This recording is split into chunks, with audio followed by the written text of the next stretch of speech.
నోచుకొని మడకసిరిలో ఈరోజు ఎన్డీఏ కూటమి వచ్చిన తర్వాత అద్భుతాలు జరుగుతున్నాయి. ఈరోజు ఇండియన్ డిజైన్ గార్మెంట్స్ వారి ఆధ్వర్యంలో ఇక్కడ జరుగుతున్న ఈ స్టిచ్చింగ్ ప్రొసీజర్ కానీ ఇక్కడ ఉన్న ఉమెన్ ఎంప్లాయ్మెంట్ని కానీ కలవడానికి ఇక్కడికి వచ్చిన తర్వాత చాలా హ్యాపీ అనిపించింది. ఈరోజు చాలా మంది ఆడవాళ్ళు ఇళ్లలో ఉండిపోయి పనులకు వెళ్ళలేక భర్త తీసుకొచ్చింది చాలక సంక్షేమ కార్యక్రమాల మీద ఆధారపడిపోయి పిల్లల్ని చదివించుకోవడానికి కూడా చాలా ఇబ్బందులు పడుతున్న ఇటువంటి తరుణంలో ఇటువంటి ఫ్యాక్టరీస్ నిజంగా వాళ్ళకి జీవం పోసినట్టే. ఎందుకంటే ఈరోజు చాలా మంది మహిళలు కష్టపడడానికి రెడీగా ఉన్నారు. వాళ్ళకి ఉపాధి కల్పించే పరిస్థితుల్లో గవర్నమెంట్లు కూడా ఉండాలి. దానిలో నేపథ్యంలోనే లాస్ట్ 5 సంవత్సరాలు ఈ ఇండియన్ డిజైన్ గార్మెంట్స్ వాళ్ళు కూడా ఇబ్బంది పడినా మళ్ళా మన ఎన్డీఏ కూటమి వచ్చిన తర్వాత వీళ్ళు మళ్ళీ స్టార్ట్ చేసి సుమారుగా ఇక్కడ 1200 మంది నుంచి 1500 మంది వరకు ఇప్పుడు ట్రైనింగ్ ఇవ్వడమే కాదు, వాళ్ళు రెగ్యులర్ వర్కర్స్ కూడా జరుగుతుంది. ఈ రోజు ఇంకొకటి విషయం ఏంటంటే వీళ్ళు కూడా ఎస్పెషల్లీ ఈ ఏదో మనం ఇక్కడ పని చేయించుకుంటున్నాం అన్నది కాకుండా వాళ్ళ పిల్లలకి కూడా ఒక అంగన్వాడీ సెంటర్ లాంటిది కూడా ఉంటారు, ఒక కిడ్స్ సెంటర్ కూడా ఇక్కడ ఏర్పాటు చేయడం, అదేవిధంగా పిల్లలకి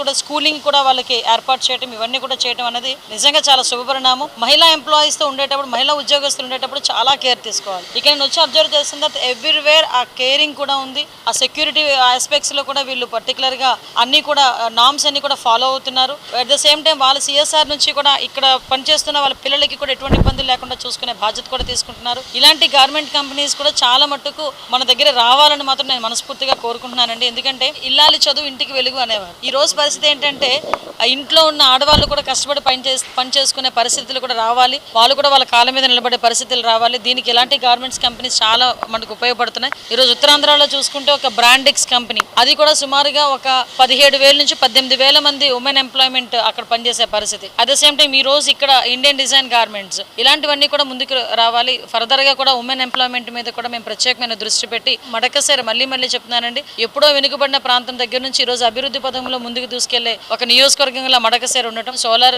ప్లాంట్ కూడా ఇక్కడ ఏర్పాటు చేయడం, ఇంచుమించుగా మనకి డిఫెన్స్ కి సంబంధించిన ఒక ప్రాజెక్ట్ కూడా ఇక్కడికి రావడం, దగ్గర ఇవే రెండు కలుపుకొని 5,000 కోట్ల నుంచి 6,000 కోట్ల పైన ఈ రోజు పెట్టుబడులు ఇక్కడికి వచ్చే అవకాశాలు కనిపిస్తున్నాయి. వీటన్నిటితో పాటు అభివృద్ధి కార్యక్రమాల్లో కూడా ముందుండడం అన్నది ఎన్డీఏ గవర్నమెంట్ తాలూకా ఒక చిత్తశుద్ధి, లోకల్ ఎమ్మెల్యే గారు అదేవిధంగా ముఖ్య నాయకుల తాలూకా ఎమ్మెల్సీ గారు స్వామి గారి తాలూకా కృషి అని చెప్పి నేను చెప్పడానికి హ్యాపీగా అనిపిస్తుంది.